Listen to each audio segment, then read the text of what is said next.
Hi everyone, my name is Maria. I'm a family psychologist.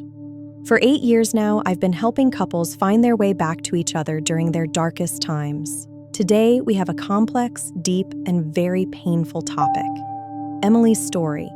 A story about infidelity that, strangely enough, made a marriage perfect. But can an ideal ever be real if it's built on the ruins of trust? Let's dive into this story together.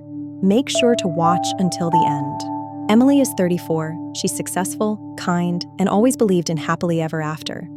Jacob, her husband, is 3 years older. They've been together for 9 years. 2 wonderful children, a cozy home, shared plans for retirement. It seemed the foundation of their life was made of stone, but it was only an illusion. A year ago, Emily's world collapsed. One accidental look at her husband's phone screen, a short message that changed everything. It was another woman. 6 months of a secret life. 6 months of lies, while he would come home, kiss the kids, and lie in bed with Emily. In psychology, we call this attachment betrayal. It's not just about sex, it's the destruction of the reality a person lived in. Emily was in shock.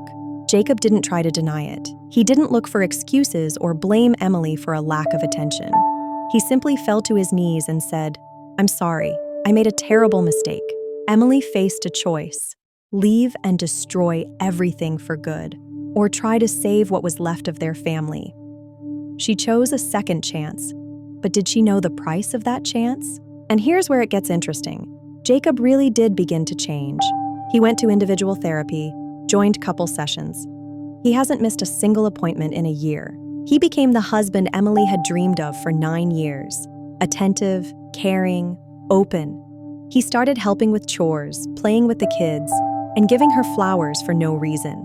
Every Friday, a bouquet of roses. Every morning, breakfast. He deleted all questionable contacts and gave her full access to his life. Total transparency.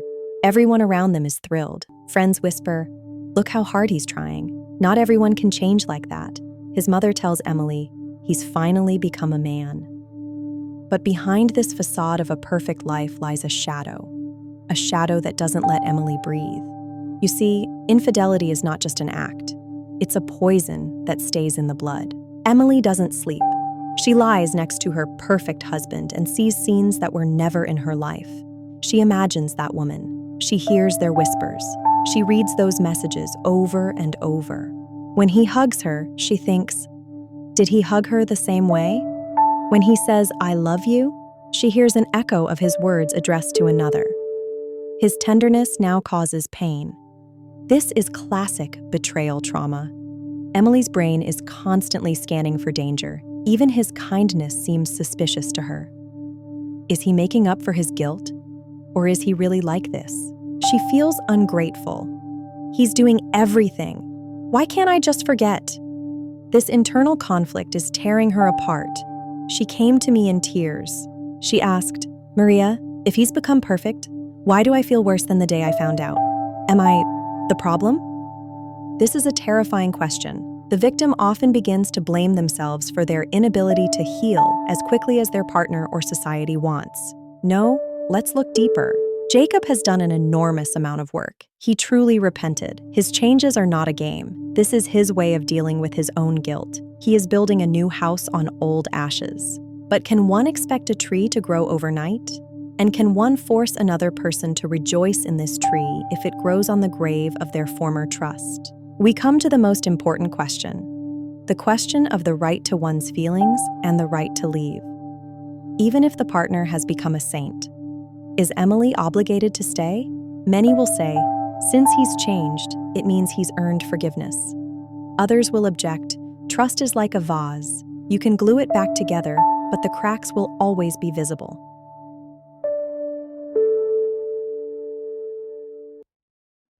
The bitter truth is that Jacob needed to destroy Emily to become who he should have been from the start. Why did his love only wake up after the betrayal? Emily asks this question into the void every night. Why didn't you value me while I was whole? Why did I have to die inside for you to learn how to love me? By staying, Emily is paying a huge emotional tax. She spends colossal energy suppressing her rage and resentment for the sake of an ideal present. but how long can she last? Forgiveness is not a decision. It's a process that can take years. And sometimes this process leads to the conclusion that love is gone. Only the memory of pain remains. I want to ask you, do you think it's fair to demand forgiveness from someone whose soul you've burned to the ground, even if you've brought the purest water to put it out? Write in the comments. Your opinion is very important.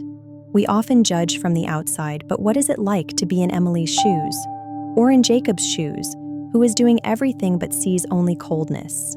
Emily is still doubting. She looks at the children, at his efforts, and feels trapped by his kindness. He's too good to leave, but too guilty to stay with. This is the trap of the second chance. When a partner reforms, they seem to take away your right to anger. I've changed. What more do you want? But Emily's anger is her protection. My advice to Emily and everyone in this situation: you are not obligated to be happy just because your partner became good. Your feelings are your truth, and that truth matters. Thank you for being with me. Subscribe to the channel so we can discuss such important topics more often. Take care of yourself and your truth. Goodbye.